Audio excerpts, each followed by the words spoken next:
ఎట్లా అంటే నా మేడ్చల్ నియోజకవర్గం అధ్యక్ష, భారతదేశంలోనే ఏకైక నియోజకవర్గం మేడ్చల్. నేను జిల్లా చెప్తలేను అధ్యక్ష, నియోజకవర్గం నాది పెద్ద అధ్యక్ష.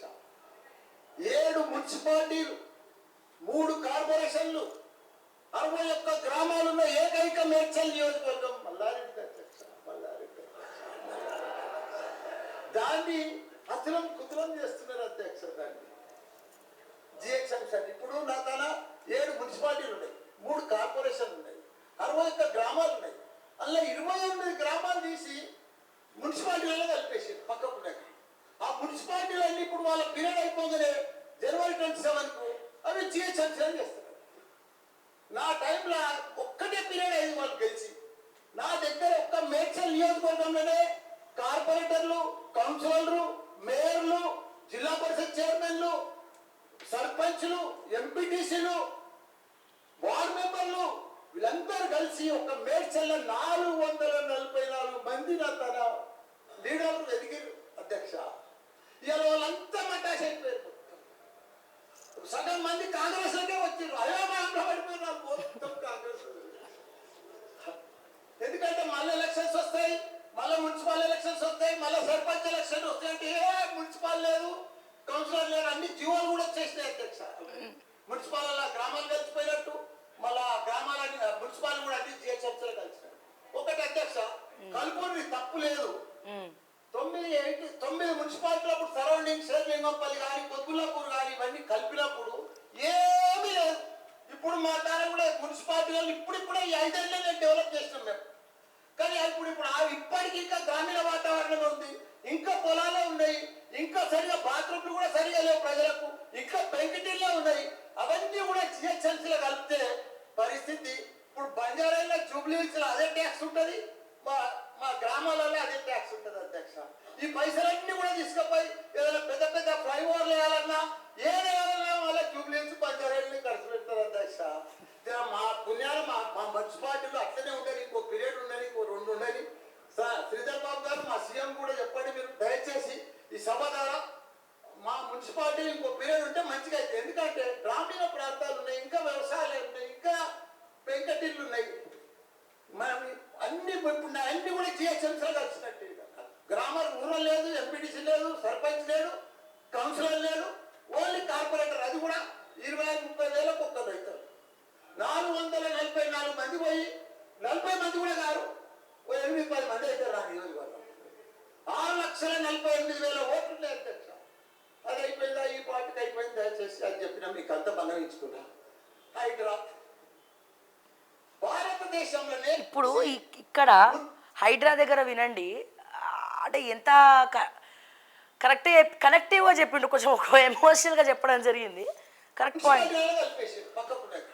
ఆ మున్సిపాలిటీలన్నీ ఇప్పుడు వాళ్ళ పీరియడ్ అయిపోగానే జనవరి మళ్ళీ ఎలక్షన్స్ వస్తాయి, మళ్ళీ మున్సిపల్ ఎలక్షన్స్ వస్తాయి. మళ్ళీ లేదు 9 మున్సిపాలిటీలు అప్పుడు సరౌండింగ్ శేర్లింగం కూడా సరిగా లేవు ప్రజలకు, ఇంకా పెంకిటిల్లే ఉన్నాయి, 2 ఉండని. శ్రీధర్ బాబు గారు మా సీఎం కూడా చెప్పండి, మీరు మనం అన్ని కూడా జిహెచ్ఎంసీలో కలిసినట్టు. గ్రామర్ ఊరల్ సర్పంచ్ లేడు, కౌన్సిలర్ అనే అవుతారు. నా నియోజకవర్గం 6,48,000 ఓట్లు ఉన్నాయి అధ్యక్ష. తెలంగాణ రాష్ట్రం అంటే ప్రపంచం అంతా మోగిపోయింది అధ్యక్ష. ఐటీ రంగంలో కానీ, ప్రతి ఒక్క డెవలప్మెంట్లో కానీ, ప్రతి దాంట్లో కూడా హైడ్రా వచ్చినాక ఒక్కసారి హైడ్రా ఏం పెద్ద తప్పని చేయలే, కానీ హైడ్రా వచ్చినాక ఒక భయాందోళనతో మొత్తం కుప్పగొలిపోయింది అధ్యక్ష. హైదరాబాద్ సిటీ డిస్ట్రిక్ట్ అయిపోయింది అధ్యక్ష. నువ్వేమని అనుకో, ఎందుకంటే నాకు పెద్ద ల్యాండ్ బ్యాంక్ ఉంది, నాకు పెద్ద విద్యా సంస్థలు ఉన్నాయి, నాకేం నష్టం లేదు, నేనేం ఎఫ్టీఆర్లో లేను, బఫర్ జోన్లో లేను. నేను జనరల్గా చెప్తున్నా, అభివృద్ధి అమెజాన్, గూగుల్, ఫేస్బుక్, యాపిల్ లాంటి కంపెనీలు అమెరికా తర్వాత ఇక్కడ మన హైదరాబాద్ తెచ్చిండు మన కేటీఆర్ అధ్యక్ష. హెడ్ క్వార్టర్స్ ఇల్లే ఉంది అధ్యక్ష. ఐటీలో మనం కర్ణాటక బెంగళూరు ఇచ్చిన అధ్యక్ష. 9 లక్షల మంది ఉద్యోగాలు చేస్తున్నారు, ఐటీ ఉద్యోగాలు. పెద్ద పెద్ద ప్రపంచం అంతా కూడా హైదరాబాద్ తెచ్చారు. హైదరాబాద్ తీసుకొచ్చి పెద్ద పెద్ద వాళ్ళకు గుగులు పట్టిపోయింది అధ్యక్ష. గరీబుల్లో అయితే గుండెలు పడిపోయింది అధ్యక్ష. మరి ఆయన ఎందుకు తెచ్చినో ఏమో మళ్ళీ నాకు అర్థం కాదు. ఇప్పుడు ఒకటి అధ్యక్ష, ఇప్పుడు నాయకు కొన్ని ఎఫ్టీఆర్లు ఉన్నాయి అనుకో, ఎగ్జాంపుల్ చెప్తాను. శ్రీధర్ బాబానా మన ఇంట్లో మన సెల్ ఫోన్ లో చూస్తే మనకు చెప్పి ఇంత ఫ్లో అయిపోతుంది. మీకు దండం పెడతా, మీరంతా చాలా మేధావులు.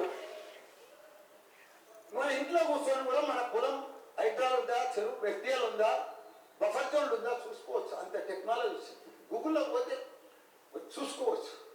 చూసి ఎవరెవరికి ఉందో ముందే నోటీసులు ఇచ్చి ఓపికతో అర్జెంట్ తెల్లారి శుక్రవారం పొద్దునల్లే పోయి శనివారం పొద్దునల్లే పోయి కొనగొట్టాలనే ఉంది అధ్యక్ష. నిదానంగా వాళ్ళు కూడా మన తెలంగాణ ప్రజలే. వాళ్ళంతా కూడా మీరు ఓటేస్తేనే మన మంత్రిలో కూర్చున్నాం మనం. అంత ఆధార చేసేది టెన్షన్ చేసేది ఏమవుతుంది. మంచిగా నోటీస్ ఇచ్చి బాబు చేంజ్ చేసుకో, మార్చుకో, చూసుకో, నీకు ఇది ఇస్తాం, గరీబోడు ఉంటే ఇది ఇస్తాం, ఈ బెడ్రూమ్లకు అని నిమ్మడంగా చేస్తే అయిపోయాయి కదా. ఇంకా 4 ఏళ్ళు ఉంది కదా మీకు. ఈ ఆనందనే ఫస్ట్ చేయాలనే ఉందండి. కొన్ని చేసుకుంటామండి. రియల్ ఎస్టేట్ అయితే అధ్యక్ష రియల్ ఎస్టేట్ అయితే కుప్ప కొలిపోయింది. ఏదైనా పెళ్లికి అమ్మదామన్నా కొంటారు ఎవరు, పైసలు పెట్టేసి లేదు, వ్యాపారాలు లేవు, బిజినెస్ లేవు, ఏమీ లేవు అధ్యక్ష. దయచేసి మీరన్నీ కూడా ఆలోచన చేయాలని మంత్రులు ఉన్నారు. అందరు కూడా చెప్తున్నా, అందరు కూడా దండం పెట్టి చెప్తున్నా. Thank you. సో అసెంబ్లీల స్పీచ్లందు మా మల్లారెడ్డి స్పీచే వేరయ్యా, విశ్వదాభిరామ వినరారేవేమ అన్నట్టు ఇక్కడ మల్లారెడ్డి అన్న చెప్పింది. ఇక్కడ చూస్తే అంత ఆధారబాధరాగా మొత్తం కుప్ప కూలిపోయింది అధ్యక్ష. అసలు అంత ఆధారబాధరగా చేయాల్సిన అవసరం ఏంది అధ్యక్ష? రియల్ ఎస్టేట్ కుప్ప కూలిపోయింది అధ్యక్ష. మళ్ళీ ఇక్కడ మా మల్లారెడ్డి అన్న ఏం చెప్తాడు, అసలు హైడ్రాలా ఎఫ్టీఎల్ అవి ఏం లేవంటాడు. మరి అది నెంబర్ 1 జోకా, నెంబర్ 2 జోకా మనం కాసేపు పక్కన పెడితే కనుక. సో ఈయన మాట్లాడిన దాంట్లో మాత్రం ఒక అర్థం ఏంటంటే అంత భయాందోళన సృష్టించాల్సినటువంటి అవసరం లేదు ప్రజలని. మంచిగా బిందాస్గా కూల్గా కూర్చోబెట్టి చెప్పే పని చేయొచ్చు, నోటీసులు ఇచ్చి ఉండొచ్చు. సో అని చెప్పి మల్లారెడ్డి తన స్టైల్లో చెప్పడం జరిగింది. సో కాసేపు అసెంబ్లీ మొత్తం అంటే తను సీరియస్గా కాకుండా కామెడీగా చెప్పిండు. బట్ అయినా కానీ అదొక ఎమోషనల్ టచ్ వచ్చింది కాబట్టి. సో ఏదేమైనప్పటికీ కూడా మల్లారెడ్డి స్పీచ్ మాత్రం అదరగొట్టిండి. నిన్న అసెంబ్లీలో మాట్లాడింది కొద్దిసేపు అయినా ఆ కొంచెం సేపట్లో ఎన్నో మీనింగ్స్ ఉన్నాయి. ఎనీవేస్ సో ఎన్నో విషయాలు మనం తెలుసుకున్నాం, మాట్లాడుకున్నాం. సో మరిన్ని అప్డేట్స్ కోసం చూస్తూనే ఉండండి ఓకే టీవీ. అంటిల్ దెన్ నేను మీ శ్రావ్య. జై తెలంగాణ, జై హింద్.